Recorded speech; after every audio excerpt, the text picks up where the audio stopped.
Hello and welcome to the second ever Siege of Limerick podcast, the SiegeCast. Over the next hour and a bit, we're just going to shoot some shit, we being Ciaran and myself, the creators of the Siege of Limerick. So tune in if you like to listen to some Irish music and maybe one English band and a few stories and a bit of an AMA. Thanks for listening. Ciaran, I have a quiz for you. Whoa. Yeah, Quiz time. so it's a Siege-themed quiz. The questions are, there's some maths rounds and there's some general knowledge and some maths rounds. And the idea here is that every question you get right, I will buy you 1 pint of Guinness at the next siege. At the next time it's a possibility to do so. No, at the next siege, because that gives you an incentive to, try and cure. Sure, yeah. The thing we're not allowed to talk about. I'm game. Okay, so question 1, Ciaran Culhane. How many days has it been since the last siege of Limerick? Whoa. Considering today is Bank Holiday Sunday. It was probably Bank Holiday Sunday last year, so I'm going to say 363. Oh! And I thought it was, but it's actually been a clean year. It's 365 days. Is it? From Bank Holiday Sunday to Bank Holiday Sunday, yeah. Wow. And a bonus point around, how many minutes has it been since the last siege of Limerick? 60 by 24 by 365. I'm going to say 15,560 or something like that. It's been 525,600. Damn. That's pretty mad, isn't it? Yeah. Ciaran, question 2. Question the second. How many bands played at the last Siege of Limerick? The one in October. The last one. The one that happened in October in 2019. Many, many moons ago. Jeez, that's a tough one. It's a tough one, yeah. Are we counting was the church gig on the day before that one? I am not counting the church gig. Okay. 31, is it? Oh, off by 1. You're only getting 1 point of Guinness so far. Actually, no, you got the first one wrong. You get no points of Guinness, sorry. I'll have to buy you one though. Is it 32? 32, you're off by 1. 32, yeah. I knew it was in the realm of over 30 anyway. And Ciaran, can you tell me who was the last band to play at that particular siege? And therefore, the last band to play at a Siege of Limerick? That is a tough question. Oh, I can give you a clue. They're from They're an Irish Limerick. band. They're from Limerick. A Limerick band. Yeah. This Their is a tough name one. is also the name of a primordial album. Imrama. Oh, that was too easy of a clue. Why did I do that? I just literally gifted you a point of Guinness. Yes. That's one. Damn it. Okay. Who headlined the 10th Siege of Limerick? Primordial. No, you're off by 1 there as well. Flip. You're allowed to swear, Ciaran. Flip. I just didn't feel like it. Frick. That's a tough one then. Was it esoteric then? No, you're gone the other way. Yeah, no, you're close. I'm going the though. wrong way. Yeah. Death metal, leather pants. Death metal, leather pants. Oh. No, I'm not going to get this one. I my mind doesn't go that far. I back. have a famous memory. Well, not a famous memory. Famous memory? That's God. I have a tidbit of information from it. So you famously came up to me and said, Howard, who was in Five Will Die at the time, has just left because he turned to you and went, leather pants and incense. This won't be for me. Was it Solstice then? No, it was Grave Miasma. Grave Miasma. Yeah. Okay, so Ciaran, you didn't do too well there. You should have known more. But there's a bonus round here with a few questions. Which toilet was the least bad at 1 a.m. at the last Siege of Limerick, according to barman and utter legend Richie Fox? I'm going to say the one that services the main bar, but it's upstairs. I'm going to say it's that toilet because there's people don't know it's there, and there's 2 cubicles, so it's one of the larger ones. So I'm guessing it's that one. I could be wrong. Ding, ding, ding. You got it right. Well done. Well done. Yay! Another point of Guinness for Ciaran. At that point, there was one functioning male toilet left in the building. Yeah. It's a lot of Guinness. And I'm sorry for toilet talk this early in the podcast. You know, I know there's ladies listening. Okay. And for all the points, Yes. what band has stolen the most felt tips off your drum kits? Oh, that's a dangerous one there. That's a dangerous one. Go on, name and shame.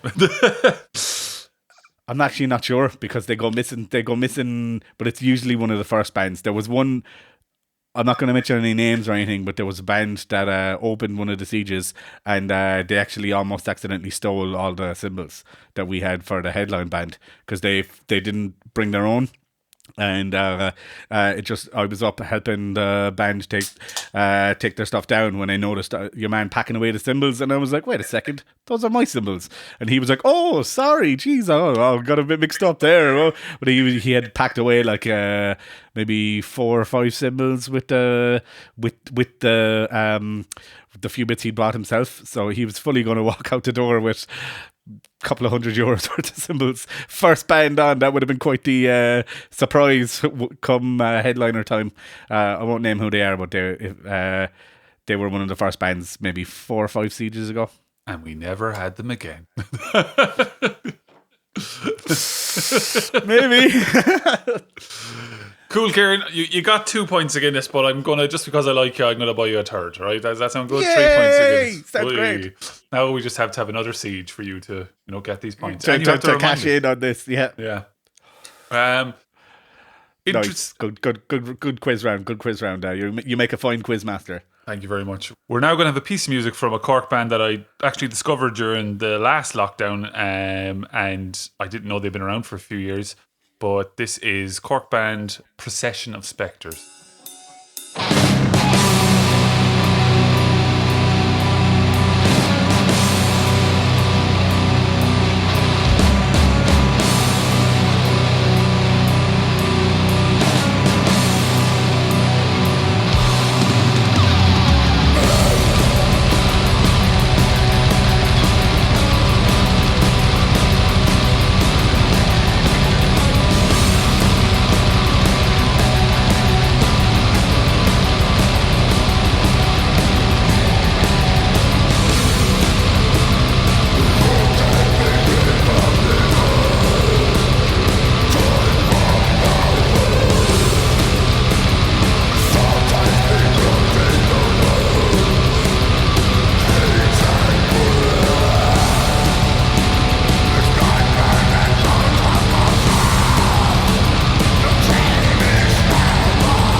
Welcome back to the second ever SiegeCast. Hopefully we will only do a few of these, but we had to mark the siege in some way.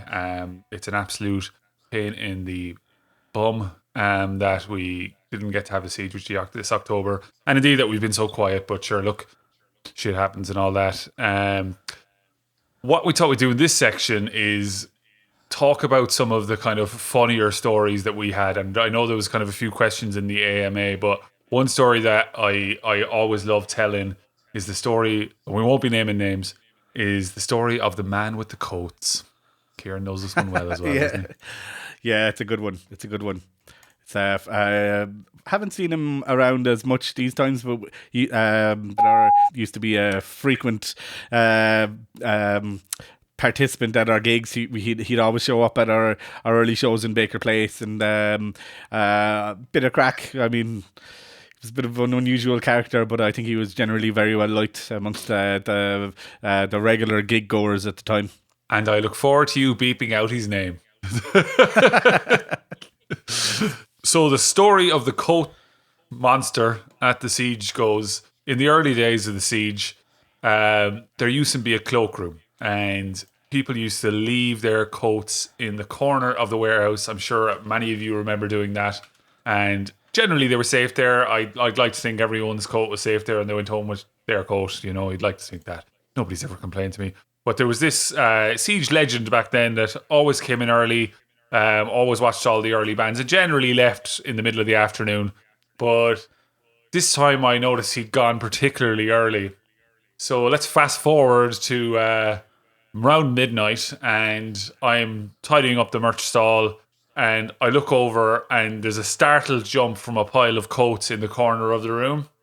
And lo and behold, the coat monster, who will not be named for in case they are not happy with the story being told, comes out of a pile of coats and jackets, very disorientated and lost, like a lost little child. So I go over to him, I ask him, is he all right? Completely out of it, and he goes, what time is it? And I go, oh, it's 12:30. And they went, oh good, the first band have just finished, so yeah. And I went, no, it's 12:30 at night. Why are you asking me that? Oh, I hadn't slept the night before the siege, and I came in and I just sat down here and I must have fallen asleep. And this particular gentleman wore a long trench coat, and it's a really dark corner. I'm pretty sure people just started throwing coats on him and he slept right through it. So this man slept through the entire, literally he saw the first band and he slept through the entire day, which is impressive to say the least. Very impressive. Yeah. Ciaran, do you have any particular siege anecdotal stories you'd like to tell? There's one that I was going to save it for later on, but I might as well talk about it now. It was, as people who are familiar with the running of the siege, they know that I'm more of the technical side of things. So we had a band from Cork play a couple of years ago, and lovely lads. They were a huge bunch, loads of them. Cortex was the band. We've had most of the guys in the band. I think there was 9 of them there that day, and we've had most of them in one band or another over the years. Just, you know, it was a good group. The most incestuous music scene in Ireland, Cork. Oh yeah, Cork. Yeah, definitely. So part of their shtick was that they would have a lot of moving around on stage, and their singer used to kind of climbing around and stuff. And it's Liam from Soothsayers. The band is Cortex from Cork, and he was putting on quite the show, but he hadn't cleared it with us beforehand, where, if you could climb up on stuff, if you could, things like that. It hadn't really been mentioned in the run-up. So they started, and it was quite early in the day. It was probably second or third band on. Remember, and suddenly I start getting phone calls, messages, security situation going on down in the warehouse, need you ASAP. So I ran down to see what the crack was, and the band had finished. It was like, we were running on time, everything seemed to be going well. I was like, oh, what's the crack, what's the story? And then I got informed that the singer had been climbing up on top of the PA and had climbed up on top of the bar. And basically it was a kind of health and safety risk that we had no idea was going to happen. And it ended up with about half of the band being thrown out, and we had to massage the situation we had to sweet talk the security. We had to get the guys in the band to like wait outside and we had to sweet talk apologies the owners here, too. all this kind of stuff. But with these guys, it ended up that two of the guys in the band weren't allowed back in, and they were told they were barred. But they've both been in Dolan since, so it wasn't an issue going forward. But it caused quite the kerfuffle at such an early stage at that siege. It was pretty entertaining for me once I'd realised what had happened and that everything was going to be okay. But I wasn't expecting that level of excitement at that hour of the day. I'm pretty sure it was like our first or second siege in Dolan's. It was an earlier one in Dolan's. Yeah. It was quite a while ago. So if it happened now, I think maybe things probably would have been a bit more forgiving, that they would have said, hey, like, like send somebody upside stage, just get a word to the singer that he can't be up there, kind of a thing. But the security weren't so well versed in metal at the time, so it was a big kind of like, whoa. I mean, we've had bands go up onto the balcony since, jump down into the crowd. It happened. The Ocean did that at their gig, and it was no problem. But it was just that we were so early on in our sieging in Dolan's, and it was quite early, so I think it was just a really funny situation. But everybody was fine afterwards. No one was hurt. We can all laugh about it now. Yeah, and we're all friends again, so that's all good. Yeah. Those early days of the siege, we kind of learned a lot, and it's interesting because I haven't, and I apologize for this, there's not a really good record of all the posters up on the Siege page. I'm going to rectify that over the weekend, but they're going to stick them all up so they're all there so people can look back. But it's just amazing what bands have actually come through the place and what bands have changed name, changed members, changed that in Ireland. But the bigger bands that have gone as well. And I know there's a few questions in the AMA. I had a brief look earlier that are going to be about that music, and we'll kind of address some of those stories there. But talking about Cork, it's great to see that scene kind of has really, I suppose, rejuvenated itself in the last 2 to 3 years. Big time, yeah. Because of the promoters down there, and a shout out to everyone that's working down there.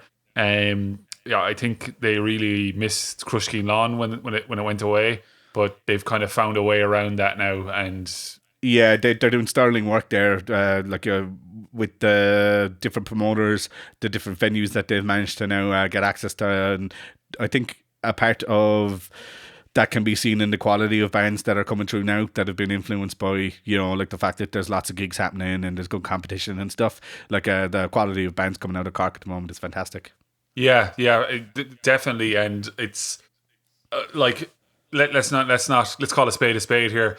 In the early days, there is because we're Limerick, Cork, and Galway are close together. Your kind of scenes, there's a little bit of inter-county, almost like a sport-like rivalry between the counties. But definitely, there's a little bit of like a friendly kind of a rivalry thing going on. Whereas if they put on a good show, we say kudos, but at the same time we go, we'll try and get them next time. Kind of.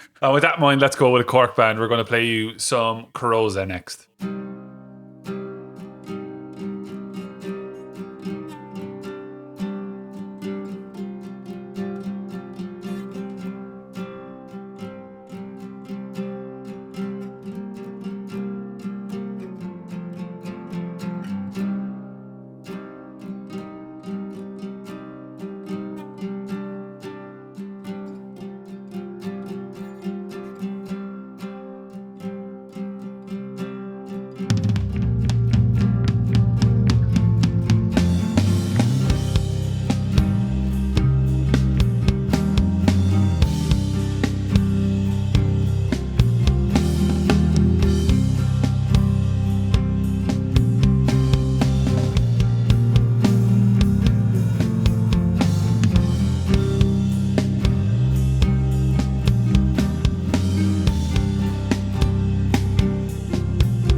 Welcome back to the SiegeCast. We're now going to go to the AMA section. Now, this was going to be a small section, but we are humbled and, other words that you're meant to say there about the amount of questions we got.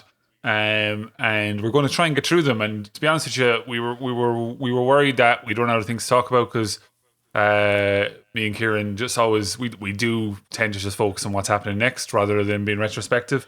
But hey, last year has been all about retrospect.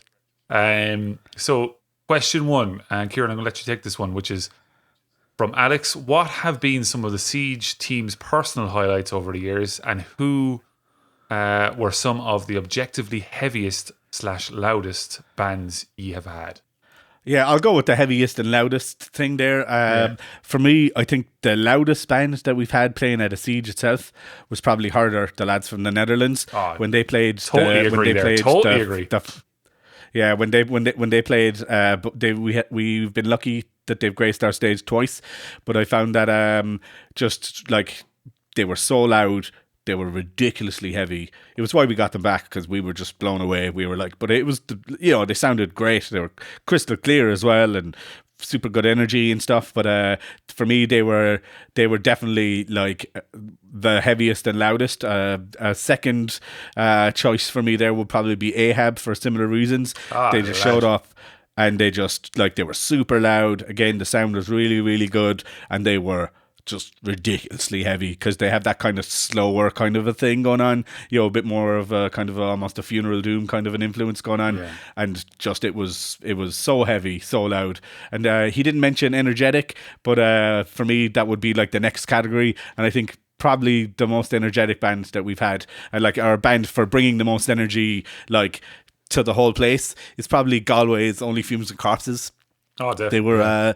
They were always a good band for just bringing it. I particularly remember the sets that they did in the stables. They played the inside one for Stage 4, I think it was, and that one was it just set a benchmark for a good while in terms of energy. And then when they got back and they kind of reformed and played a set for us a couple of years back, and it was just carnage. There was bodies everywhere. There was it was brilliant. Lovely guys as well. Daniel, they're brilliant. Yeah, Daniel's always been good to us with gear and stuff, and he's also been good to my health. There was a particular siege. It was actually the Altar of Plague siege where I had food poisoning, and I put it up on Facebook before I was going in that nothing was working over the counter. He arrived on with some stuff that he got in India when he was on his travels, and it did the job. I was like, he said, "I'm just going to tell you now, you're not going to shit for a week." And I was like, I just want to stop. Can I please stop?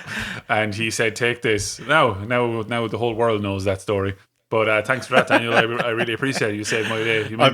I remember that being a particularly stressful one for you. All right, I remember because we were both big fans of that band, and they were kind of a special band for us. Yeah, Altar of Plagues were one of the first big bands we had. It was kind of the start of something a lot bigger, which was flying people in. And I know Altar of Plagues are from Cork, but they were all in London. Most of them were in London at that point, and flying them in was a big deal. And they hadn't played Ireland in a good while, in maybe 5 years. That show is still my favourite. I've seen Altar Plagues a few times since then.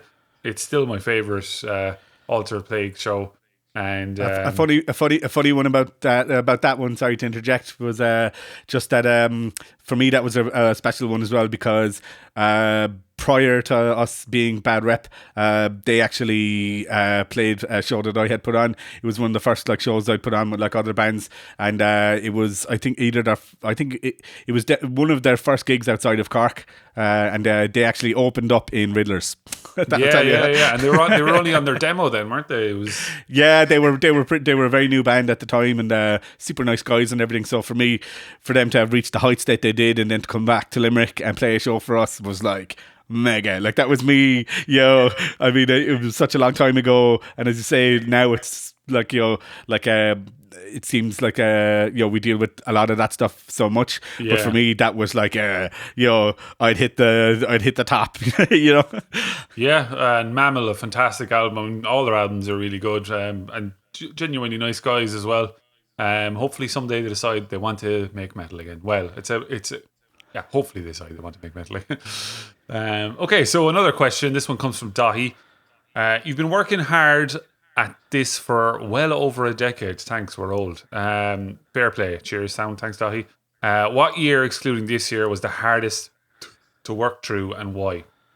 I think the year we moved from Bakers, when we lost that stability and we were forced. But even, I know people are nostalgic about the one out in UL. That was painful to do. That was really painful to make happen. It was a particularly stressful one for me as well. Yeah, because there was more involved because we weren't familiar with anything, and we knew that it wasn't necessarily a live menu. It wasn't a live music venue, and that was a stressful year. But I also we worked right through the recession. I often talk to the Dolans about this. They supported us putting on gigs right through the recession, and they went all right. As in, they went well, but some of those gigs could have been the end of us. Any one of those bigger gigs during the recession could have. Yeah, the Dolans have been such a big support for us. Like the amount of trust that they have in us and the amount of leeway they give us is it's pretty astounding, and we're so lucky to have them. Like, you know, we've talked about before how the setup there and stuff makes things easier, but a lot of the behind the scenes stuff tends to be it's the kind of thing people would never think about, but for us it's just like it makes the whole thing possible. Yeah, they've trust in us, and look, we've done well for them as well. Let's give ourselves a pat on the back. Sure. I mean, we've had our good days, but we've had a lot of good days. We've had a couple of stinkers as well, and they've they might have given us a bit of hey, not too many more of them, but they've always had our backs and let us go at it again. Cool. We might have a bit of music there. Next up, we're going to play a little bit of music. From a band from Northern Ireland, Rabid Bitch to the North, a band that have played the Siege a good few times. Lovely lads. First introduced us by Distortion Project's James, fantastic man. I know we're full of love in this podcast. We're meant to be angry, hairy metalers, but it's great that nothing but good things to say from our end towards the other promoters, especially James in Belfast. He's always been a pleasure to deal with. Cool. So crack another can. This is Rabid Bitch to the North.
welcome back. Straight back into the AMA. We've a question from Peter. I've been going to the gigs since the Metal After Mass days in Bakers. At that point in your career as promoters, God, that word.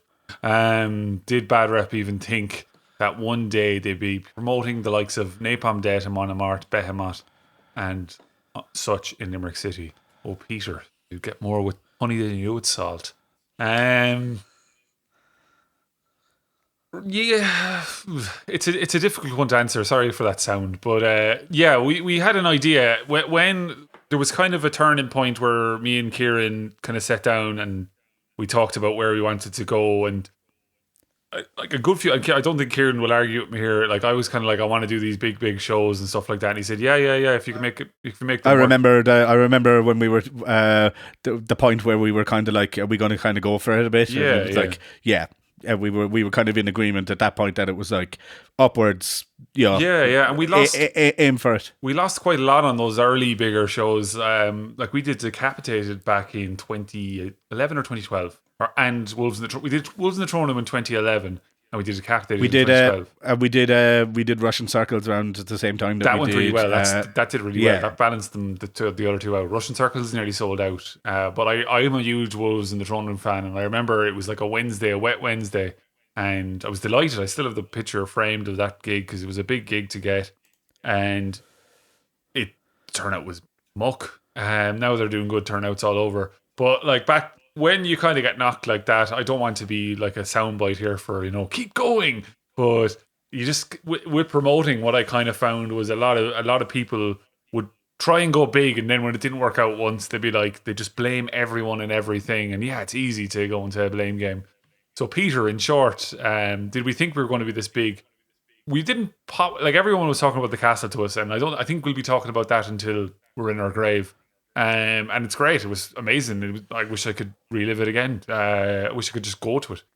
I don't think we thought we'd get to the castle, but things aligned, and I think Ciaran will agree. Things just aligned in a way that, okay, we can make this happen. We have the support. We have the people that will back us on it. We know we're a professional enough operation that we can do it. And just on that word career, for me and Ciaran, like this metal thing's a hobby. It's never a career. I mean, it's something that, like, if we were to try and make it be our sole income or our main source of income, that we would be dead. I mean, we would have quit 6 months in, because it just is. It some people can make it work, but I think in a city the size of Limerick, like it's too tall of an order to try and make, especially metal promoting, because we kind of learned through trial and error what, like, I suppose you call the saturation point of how many shows we could run in a span of time.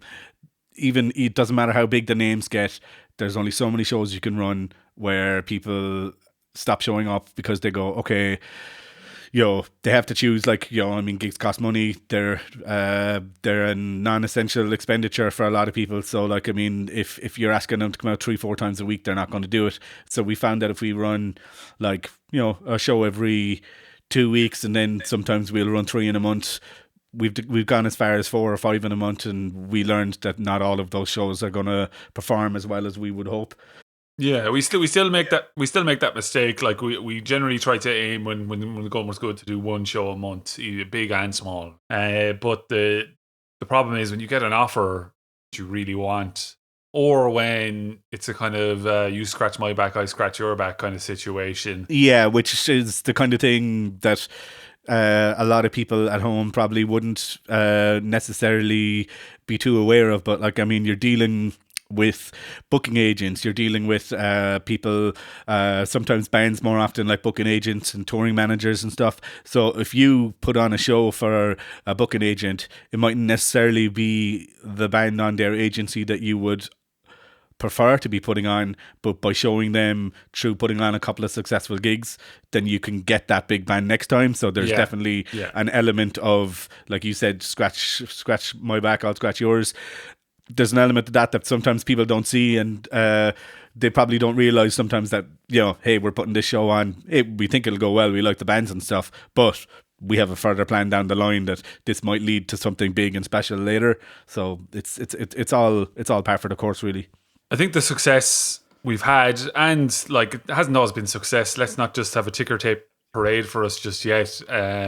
Like we're grand, we're tipping along, we're getting good gigs. We're not doing anything at the moment in the metal realms. We're both still working on our own stuff, but on the metal realms we're not doing anything, same as everyone else. But part of the success is down to the fact that myself and Ciaran offered something different. So like I would handle the communication aspects of stuff, but I'd be talking to the agents, I'd be talking to the bands even, and I'd be working on flights and everything like that and doing all that sort of stuff. And that's my strength and stuff like that, communication and stuff like that. I think I'm good at it here. I'm going to give myself a pat. Definitely, yeah. I'll be the one to pat your back there. Definitely, one of your strong suits is like communication. Is like it's definitely an area that communication. Yay! But no, Ciaran has an entire skill set with live music, with knowing the tech behind it, with knowing fixes for stuff and everything like that. So like there's almost like, think of us like that I tee off the shot and Ciaran puts it in the hole, you know, as in that's the way it works. And we've often over the years like realized that we can't work without each other, you know, as in when there's ever been a situation. Our skill sets are very complementary, but at the same time, like if I was to put on a show of my own, like I can't make posters. I can't, like, I don't know all the inner workings of, like, the agreements made beforehand with agencies and stuff. This is where John comes into it, and this is, like, his total area of expertise. Whereas then on the day, then I'd be the guy that would be like, they need X, Y, and Z, blah, blah, blah, blah, blah. The tour manager is asking for, some mad cable or something like that. And I'll just go, reach into my bag, pull it out, and there, situation solved. So it's kind of different skill sets, but very complementary for what we've chosen to do. Yeah, I deal with the band and their agencies and their all that sort of stuff, and then Ciaran deals with the music. I think that's the shortest way of putting it. Yeah, that's a nice way of framing it. But we've got good networks now. I think we've really good networks, and like I think those networks have benefited this side of the country.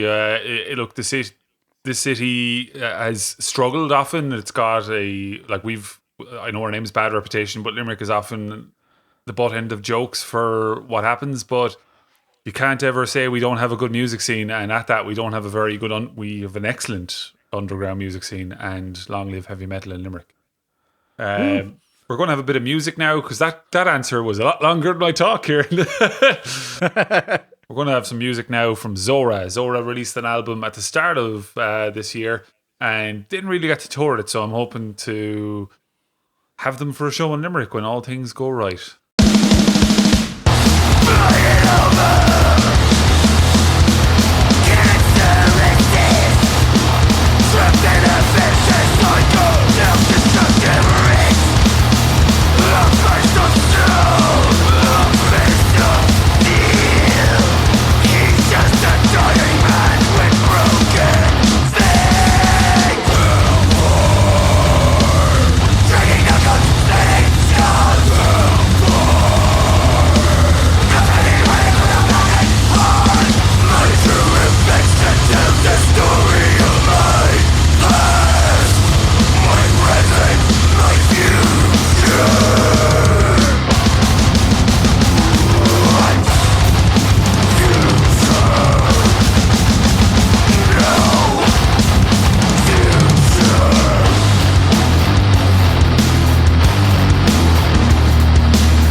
welcome back. So we've had a lot of questions this AMA. We're still finding new ones. So we're going to start. There's a few very similar, but we're going to start abbreviating some of the questions. And this one is quite interesting. It's which band would you like to have again, but can't because the band are not active anymore?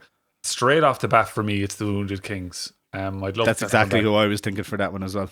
We went for pints with the Wounded Kings the day before up in Limerick. Yeah, it was Tom Collins, I believe. And it was absolutely glorious. They were lovely, lovely guys. We've had them twice, but the first time we didn't really get to talk to them. But the second time, they were just so nice, and it was really sad to see them go. I've like all their stuff on vinyl. I'm a big fan of them. Big shout out to Brigantia for introducing me to them. Great band, and I'd love to have them back. There's a simple enough answer for that. Yeah, that's exactly what I was thinking of as well. They're a band. It was really nice to be able to bring them back, and then much to our chagrin, they broke up shortly after we had them. So it was definitely something we were glad we were able to do. So we've 3 questions here from Emmett. Emmett is a podcaster. I wouldn't call us podcasters, as you can clearly gauge from this. We're all over the shop, but we're good crack. Emmett is a podcaster. He's started this thing called From the Depths Metal Radio. If you we'll no doubt share it at some point. He recently did a piece on Black Sabbath. It was really cool. It's a 3-part piece, 2 pieces out. The 3rd part is out next week. It's a cool old podcast, so check him out. But Emmett asked, what's the furthest in advance you've booked a band for the Siege? I'll take that one, Ciaran. Sure. Favourite crowd moments, if any? I will let you take that one. And sure. Nightmare for logistics. We might both give a quick answer there. So what's the furthest in advance? I have booked acts for the Siege 2 years in advance. And at the moment, with the ongoing Don't Mention the War, there's some bookings that will probably go on for 3 years, maybe 4 years. So that's as fair. So crowd moments, Ciaran. Crowd moments, I mentioned it on the previous podcast that we did before, but I think it deserves a second mention, was when Primordial played the first time we had them in Dolan's. It was just the most people I've seen in the warehouse. The crowd was eating out of Nave Tanga's hand, and it was just epic. It was absolutely epic, and like it felt like they were the best and biggest band in the world that day. Yeah, they were sublime. So that one is, it's I'm sure it's what a lot of people would have said for that, but for me it was just an absolute highlight. The final part of his question was the logistical nightmare part. So yeah, we've had that a few times. The 2-day one was when we were doing our 28 one. That lineup was, I suppose, a very personal lineup for me. And the first day had a lot of logistical nightmare. Yeah, that's exactly what I was thinking of as well.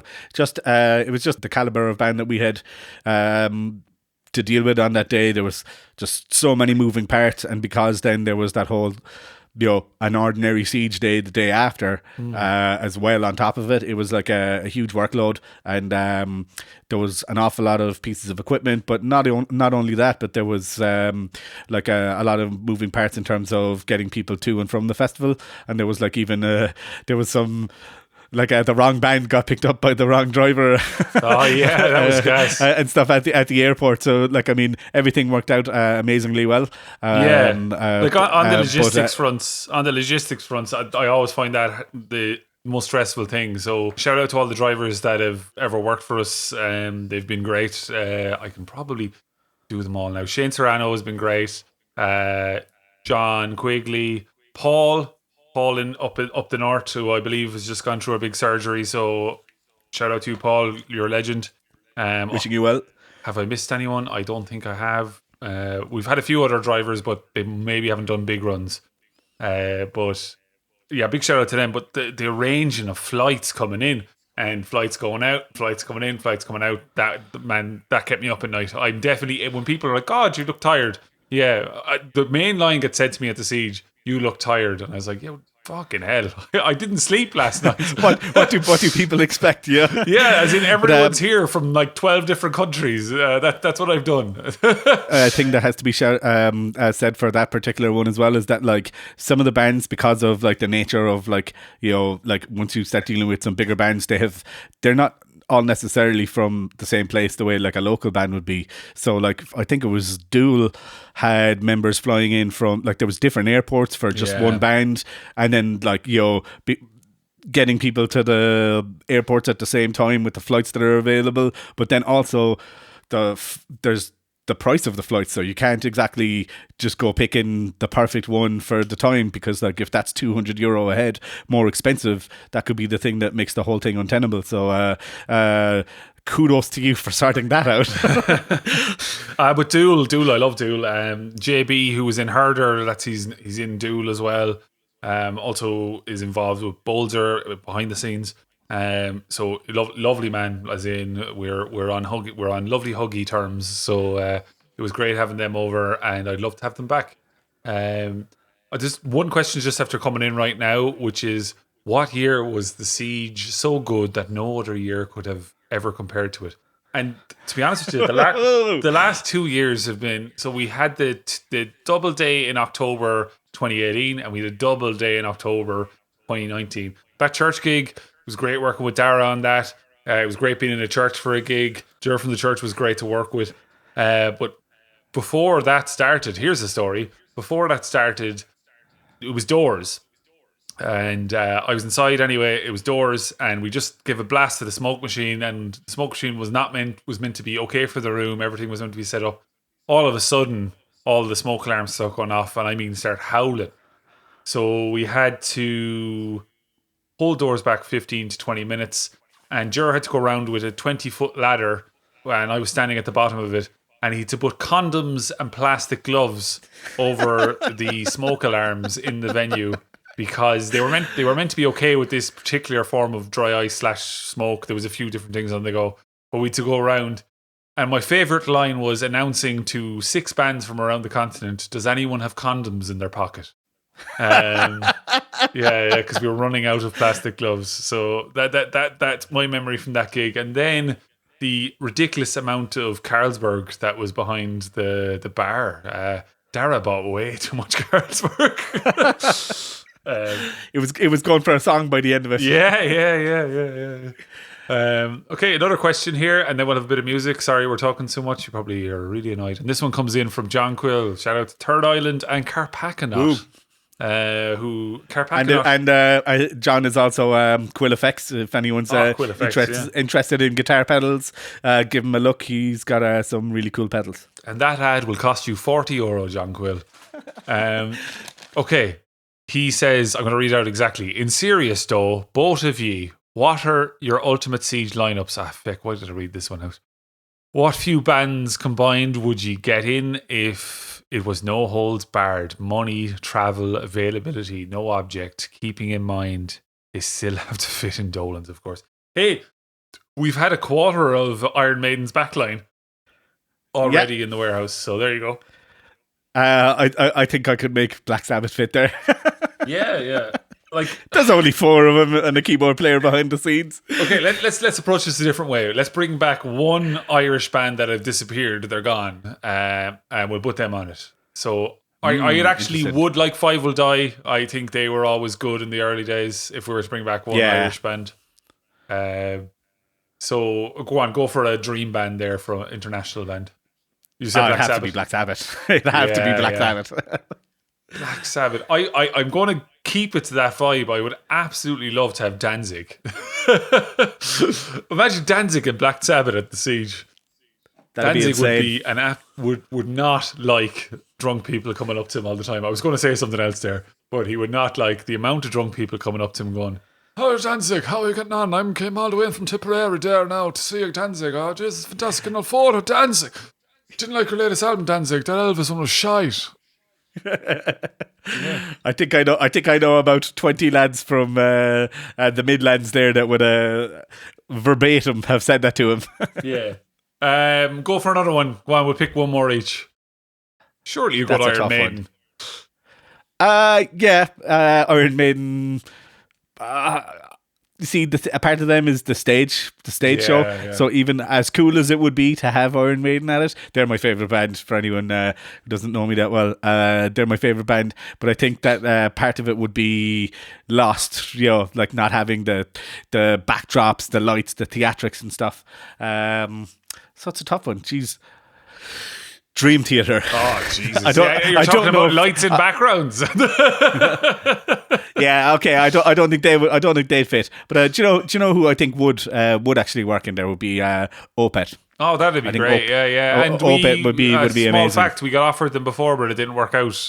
Not from our end. It just the tour changed, and it would have been great to have. The one that comes to mind is what's either look. With dead people, obviously, I would love Tin Lizzy, and you would love Tin Lizzy. Tin Lizzy in their heyday would have been, if we could just have proper Tin Lizzy in their heyday, who wouldn't want to go see that? And if it was a free Siege, I'm pretty sure there might be a riot. But Dissection, I'd love to. I'm kind of going with bands I'd never got a chance to see that I listen to frequently. Dissection are a band that are always on for me in the car. I would have loved to have them at a Siege. I think they would have suited it as well. I know some absolute combat guy that hates everything is going, Dissection wouldn't have played the Siege. But fuck you, Dissection would have played the Siege. You don't they can in my dreams, so I'm picking them. Yeah. Cool, we're going to have a bit of music now.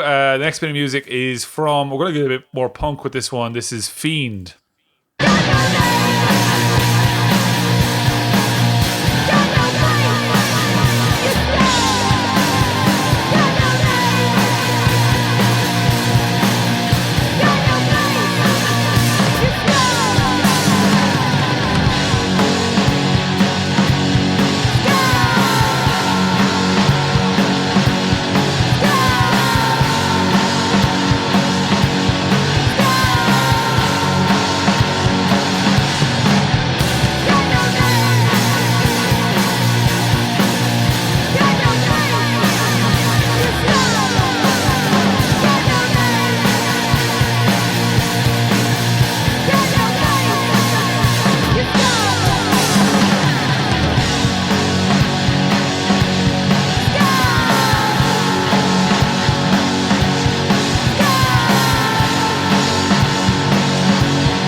Okay, questions from the AMA. Keep going because they keep coming in. I'm going to do a double from Evan Inca.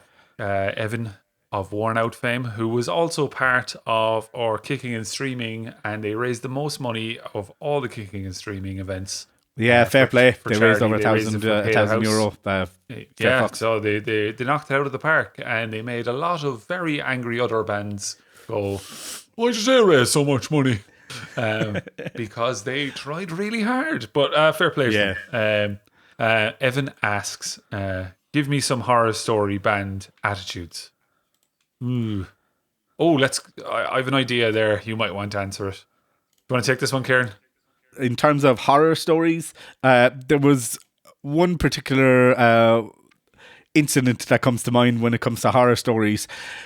We had a headliner on in the warehouse. It was a Dolan show, obviously, and a guy in the crowd was having a great time. He got up on stage. He decided that that's what he needed to take his night to the next level. He kind of lost the run of himself a bit, and he pushed the guitar player. I think he was also maybe a singer, but he pushed the guitar player off the stage, like off the front of the stage over a monitor, and it was It happened in a split second. Yeah, it was, me, yourself, and myself went from kind of being, that's it, headliners on stage, we can kind of relax a small bit, to all systems go situation. The band was Woden's Throne. It was Siege 8, so it's quite early. Lovely guys. We had them back in, certain members were in Cruciamentum, so they came back and did that. Cruciamentum are hands down, them and Dead Congregation. We were talking about bands, like the fact that we had them headline a Siege, Dead Congregation. Very serious guys, but lovely guys. But like they're they were lovely to deal with. Proper death metal heads. Pros. As a side note there, but yeah, it was the lad from Oldertron, and I know the reason he pushed him off the stage. It was because, and we're not naming names here, and if he's listening in, well, nobody knows it was you. Well, they might know it was you. Apparently, he wasn't happy that the singer had been talking to his girlfriend earlier in the evening, but apparently it was all very easy going, and he was out of his mind on something or other, and decided, do you know what? I'll get up on stage and confront him now. But look, he apologized afterwards. Everything was fine. But I remember at the time he was super apologetic about it. Yeah. It was fine. We've had incidents over the years, but look, we've got over it. I have another one that I'd like to mention if that's cool. We had a band. They were over from Germany. I'm not going to mention any names, but they were on in, I'd say, maybe a third of the way into the day. So it was Warehouse. So they had a great crowd. Like, they were kind of giving us a little bit of guff in the lead up to and on the day about like how early they were going to be playing, because they were like, hey, we're coming all the way from Germany. But, like we tell a lot of the bands, we were like, look, if you're playing during the earlier portion of the day, you're going to have a really good crowd, because that's when all of the young people come in, and it just ends up being like a really fantastic atmosphere. And we had to convince them of that going into it, and then they were having such a good time playing that they played their set, and because the crowd was so rapturous, they started into playing some covers. So we kind of were like, they're playing covers now, but they're eating into like the changeover time for the next band. Like they know they're supposed to be off. So they played, I think it was a Metallica song, and then they started. They finished that song and kind of were making noise and stuff. And I told them back down through the talkback mic. I was up at the sound desk. I told them, hey guys, your set's over. You have to end it there. You're overtime. They were overtime by about 10 minutes at this point. We're like, you're overtime, you need to stop. So they started playing Raining Blood then by Slayer. And I told them again, because I knew obviously where the song was going. What like, lads, the fuck? you have to stop. I was like, you have to stop. You're overtime. I'm going to turn the PA off. I'm going to turn it off. So then I turned the PA off. They'd been given loads of warnings. They'd been given, at this stage we were about 15 minutes overtime. They'd been given more. They'd been given more than enough chances. And rock and roll. Yeah, so they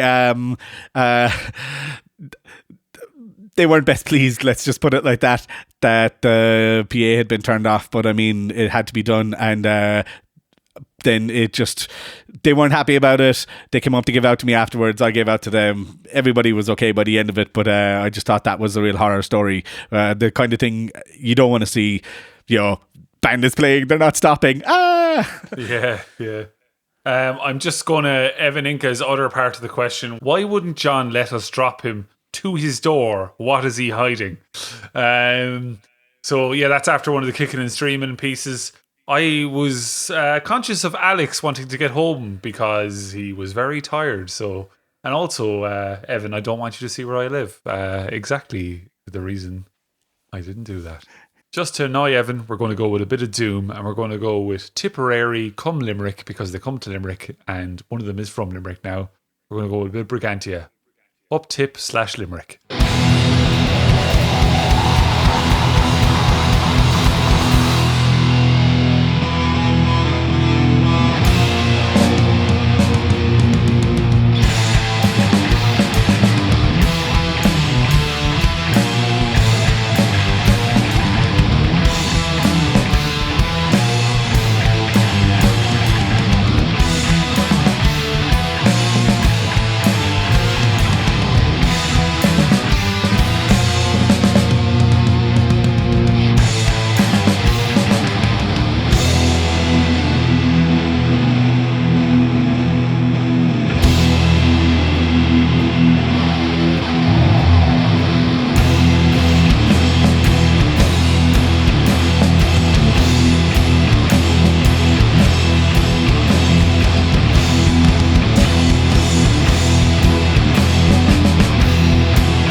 was The Wounded Kings, a band that we both have a massive love for and would love to ride the holes off of. Plutonically. But this AMA has got out of hand. This podcast may be getting a bit long. So we're going to try and get through them quickly. But if you are listening, thank you for listening. A few questions here. This question comes from Peter Erasmus, a longtime supporter of Bad Rep. He says, 5 bands for each stage of the 3 stages you have. Go. Let's do different stages each. So I will... Sure, I'll take the Casbah. Oh, I was going to take the Casbah. The side note here is me and Ciaran both love the Casbah. When a band gives out about the Casbah, we secretly don't like that band. Yeah. We love the Definitely, Casbah. yeah. It's a wonderful little venue, I think. Public announcement: the pole in the Casbah is gone. Oh yeah, the pole in the Casbah is gone. We both witnessed it going. The one thing people gave out about the pole, the one thing that people can't get beyond in both the venue in Dublin, the Voodoo Lounge, that is a pole. The Voodoo Lounge, and the most famous pole in Ireland is in Galway, in Roisin Dove. We no longer have a pole in the Casbah. Whoa! So I'm going to go based on performances. Let's pick. We'll do the Casbah bands we've seen in the Casbah that we liked. We'll pick 5. I'll go first. Possibly the most energetic performance I've seen in the Casbah, and they got a lot of kudos and everything like that. But still, it was one of the better performances I've seen in there. Was God Alone? It was maybe 3 or 4 sieges ago, and I'm going to go a second. Then again, there was a Weekman and Pieces show in there a few years ago that was really great energy, and Kieran's like, "Oh, thanks for mentioning my band." Oh, yeah. Thanks. Yeah. Do you want to pick 2 there, Ciaran?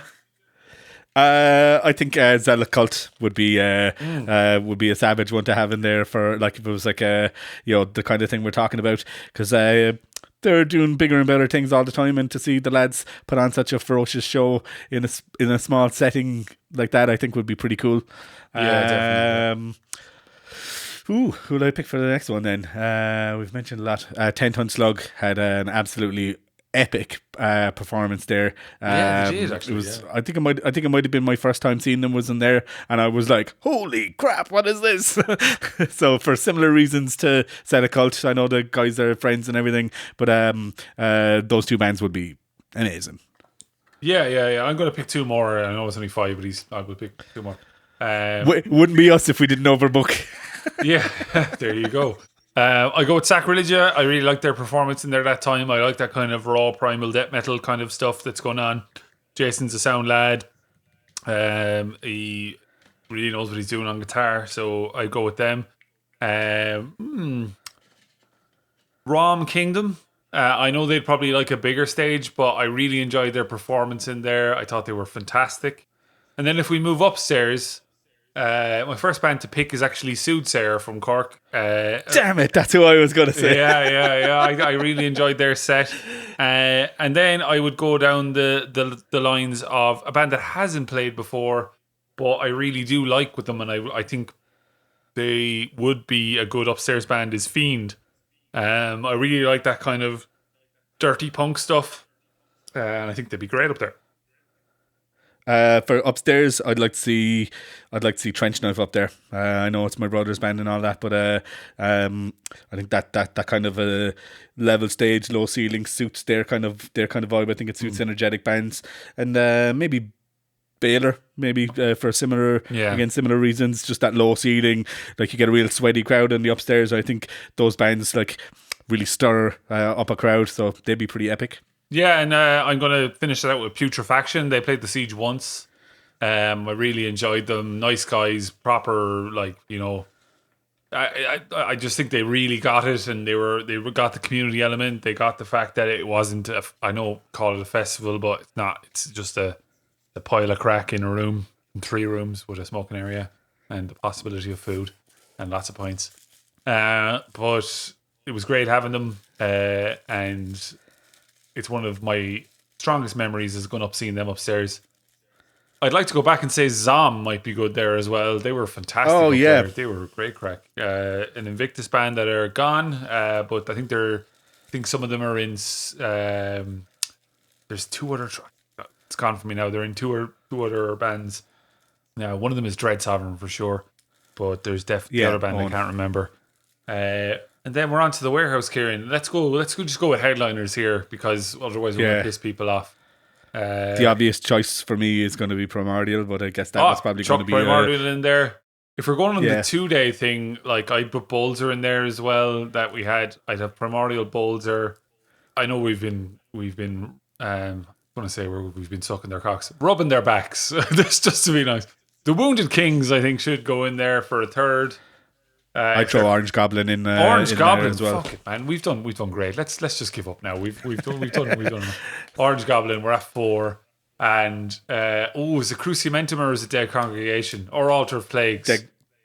Altar of Plagues. Yeah. We're just going to put them all on though. There we go. Fine. We overbook. We overbook. A full day of headliners. There you go. It's just non-stop headliners all day, and you got it for free. You absolute cunts. So there you go. Question here from Dara Byrne of Limerick band New Age Messiah. So they do that kind of alternative metal stuff. Lovely lads. And they, I think, cut their teeth at the Siege once and were due to play again before that shall not be named happen. Event. So he asks, what's the funniest thing to happen in relation to a siege? Ooh. And I'm going to stick that in with a question going, worst thing that ever happened at a siege, because now funny things and bad things are all run together. There's a few things there that come to mind. Your man plugging into the bass, plugging his. This is a good small story. He plugged his guitar lead into. He plugged his bass lead into the guitar amp, and there was this kind of 10-15 minutes of absolute hilarity. Do you want to explain, Ciaran? Yeah, this band, I won't mention any names. This band, lovely guys actually, we're friends. But he went up onto the stage. He was absolutely out of it, baked. He's a larger gentleman who enjoyed his edibles immensely, and he how polite plugged into he plugged into the guitar amp, and he was like, it was like, oh, you can't do that. I saw what was going on, ran down, turned the amp off, and was like, whoa, what are you doing? And he was like, no one told me to, not to plug into it, so I said I would. And there was a bit of giving out and stuff, but I could say we're all friends. Yeah, it's a great story. It also makes me think of another question I had for the quiz, which I didn't use, which was, who do you think Podge has thrown out the most at any siege ever? There's a few names. The lads in Zella Cult would give him a run for his money, maybe. Yeah. I know he's sound with them. They have the gifts of the gab, so they're all right. There's been a few over the years. One of the people that asked the question has got thrown out quite a few times, but they've always got back in. Moving on with the AMA. So this one comes from Aina Larkin. Do you ever miss when the siege was a lot smaller, she means, and I'm presuming a lot easier to organise? And would you guys like to grow the siege into a bigger multiple day festival if given the chance? That multiple day thing is the most asked question. We've done it twice now. We've done the church last year which in association with Invictus, it was very much their thing, but it was a 2-day come to the siege thing. And the year before we had our 20th 2-day thing.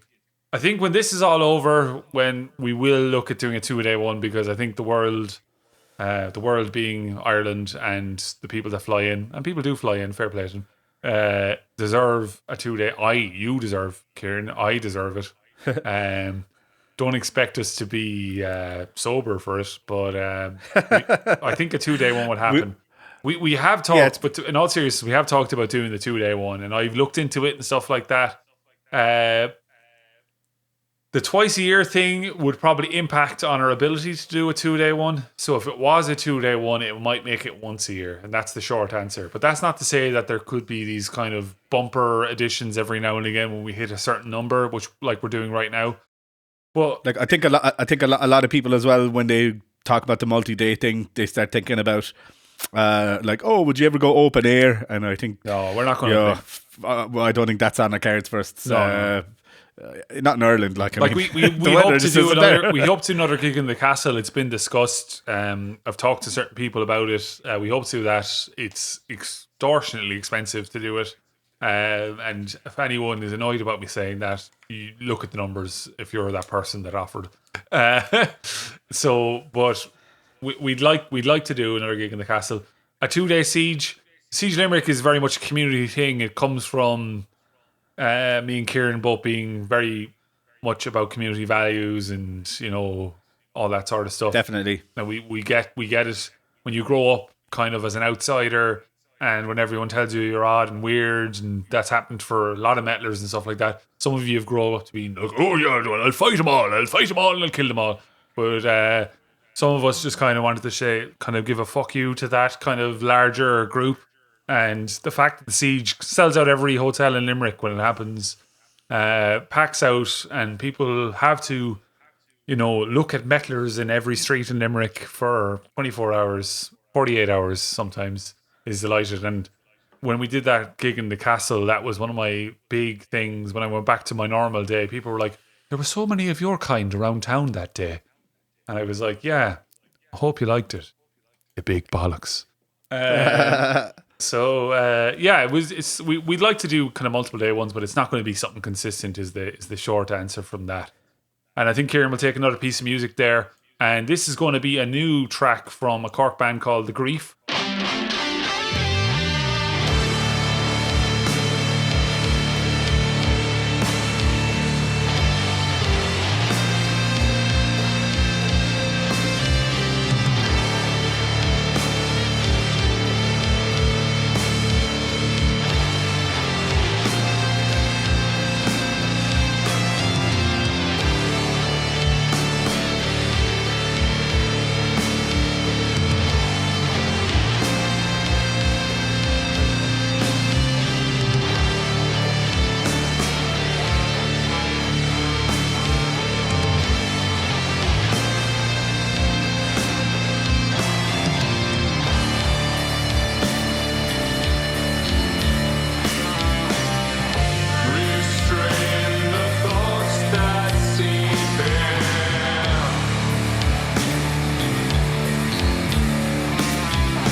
Okay, welcome back. And I'm sorry if I keep saying welcome back. I don't know how to welcome you back. Okay, there's words in this one. Hitherto unknown band who most surprised you. So surprised us. They don't surprise us because we booked them, and I listen to all the bands that submit something. But I have got submitted bands that don't submit anything and just say we're a band, we have nothing, and I go great. No. Yeah, but come back when you have something. I think the one that surprised a lot of people, and I don't mean to, I suppose go in circles here, is Herder were a band I approached Ciaran about, and I said these guys are great. I think they'll really suit the Siege. They're fantastic, and when we put them on, the amount of people that came up afterwards after they played and bought merch was phenomenal. And even when the lads came and got their merch afterwards, they're like, when we came up before our show, we'd made this much. After the show, I said, well, that's because you're class at what you do. People like it. People respond to music here. They were blown away. That's why they came back the second time. They went, we'll come back the second time. We understand how the Siege works. We'll come back. And they were great. Best Limerick band, Mike McGrath asks. And that last question before that became from Philip Morrissey, by the way. Mike McGrath asks, best Limerick band.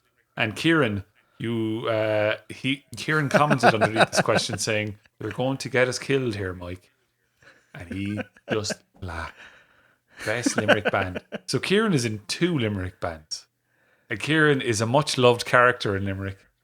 And I have no problem saying this, that I will be made answer this question, because if Ciaran answers it, he might annoy people. I couldn't give a fuck if I annoy people. Best band in Limerick is I mean, he's sitting right in front of me, is definitely Shardborne. If you're talking about the best band in Limerick, it's definitely Shardborne.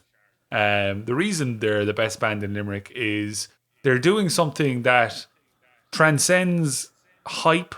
So it's the sort of prog they're doing has never been in fashion, and he's probably like, why has it never been in fashion? But like death metal has come back into fashion, heavy metal has come back into fashion, black metal has come back into fashion, alt metal has come back into fashion, doom metal has come back into fashion, and right through this, Shardborne have continued to release music, and for it to be quintessentially unique to them and to be a take on prog and metal that they like, that has their influences, and a bit of a fuck you to trends and that sort of stuff. So I think the best band from Limerick, and you can fight me, but I'm terrible at fighting, so please don't fight me. The best band from Limerick is Shardborne. For that reason, thanks. Because they're fantastic musicians, and as my wife said once, it's impossible to dance to Shardborne because they keep changing time signatures. That's our thing. Yeah, cool. Owen Ratchild O'Connor of Imrama has asked, which band has been the Siege's best opener of all time? And he's asked about, we've already answered the funniest onstage mishap thing, but best opener of all time, I'm actually going to go with another Limerick band. I remember when Dark Matter opened it. Do you have anyone else? I think we had Trench Knife open for one of the Sieges, and it was like, wake up. And then Rory O'Dwyer of Settler, he asked, the most diva moment ever experienced, so should we answer this? By bad rep at a Siege or any other gig? I will go with any other gig. Like, when we're talking about the Siege, we have that's 10% of what we do. The bad rep stuff is 90%. There's some the diva stuff is great. This is like party stories for me all the time. Do you have one? Do you want to go first? Yeah, I have one in particular. A band actually rather well known, like a big deal. But their frontman was locked himself into the toilet before they went on, and he was pulling a diva moment, and his band, who were all like really nice and stuff, they were all like in the band room, they'd already been down, got set up and everything, and they were like, oh, he's not coming out, so I just said to them, and I said it beside the door to the toilet so that it'd be loud enough that he'd hear it himself coming from me. I said, all right, think of it like this: you have a get off time, you don't have a start time, you have a time you have to get off for the next band. So it's like every minute longer he spends in the toilet is another minute off your set. Like, you can go down and you can play one song if you want, if that's all he gives you, but you're getting off at this time. And lo and behold, he was out of the toilet 2 minutes later. Oh, that's fantastic. Fucking hell, that's some great story. I know exactly what you're talking about. My one isn't a Siege one, and I've told the story a few times, but I'm not going to mention band names or people involved. This one is an on-stage call as well, and when I went up to the band room, said person was doing press-ups and engaging in some illicit activity with sherbet. We're just going to say sherbet.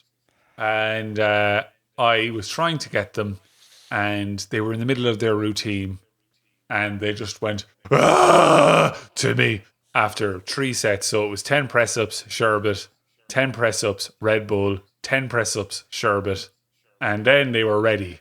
And earlier in the day, the support band had told me they had caught said front person posing in the mirror, doing their poses, getting ready for the show. So, yeah, that's happened. I've also had a lad, which I think is amazing, a famous, one of the biggest death metal bands we have, CC, play. When I was trying to get their drum stool off stage, a certain member of the band turned around and went, "Please don't touch that. I made a wet fart." So there you go. And I think on that note, Ciaran, we're going to end the podcast. I'd like to thank everyone for listening. We hope that we'll be back in 2021. From me, John, thank you very much. Goodbye. Yeah, thank you. Cheers to everybody for listening and for all the support throughout the years. And to finish us out, we're going to have 2 very different tunes. We're going to have a track from Shardborne, Up the Shardborne, and a track from Vircolac. Cheers to the lads from Dublin.